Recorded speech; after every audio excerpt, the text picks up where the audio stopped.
എന്റെ ഒരു സുഹൃത്ത് രഹസ്യമായിട്ട് പറഞ്ഞു, മുഖ്യമന്ത്രിക്ക് വളരെ ഇഷ്ടപ്പെട്ട സിനിമ രജനീകാന്തിന്റെയാണ്.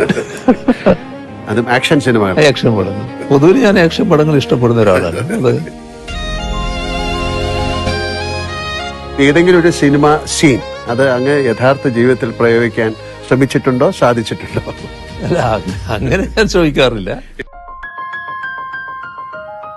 ജീവിതത്തിലെ എന്തിന്റെയെങ്കിലും പേരിൽ അങ്ങ് പശ്ചാത്തപിച്ചിട്ടുണ്ടോ? പശ്ചാത്തപിക്കേണ്ടി വന്നിട്ടുള്ളൊരു ഘട്ടം പറഞ്ഞാല്, നമ്മുടെ അടിച്ച് തോല് പൊളിക്കുക എന്ന് പറയുന്നില്ലേ, എന്റെ ഈ ശരീരത്തിന്റെ തൊലി പൊളിഞ്ഞു പോയിരുന്നു. സാർ, ഞാൻ അഭിനയിച്ച ഏതെങ്കിലും സിനിമയിലെ ഒരു ഡയലോഗ് സാറിന് ഓർമ്മയുണ്ടോ? എന്നോട് പറയാൻ. അത് എന്തല്ല ദിനേശനും ദാസനും ഒക്കെ കിടക്കും.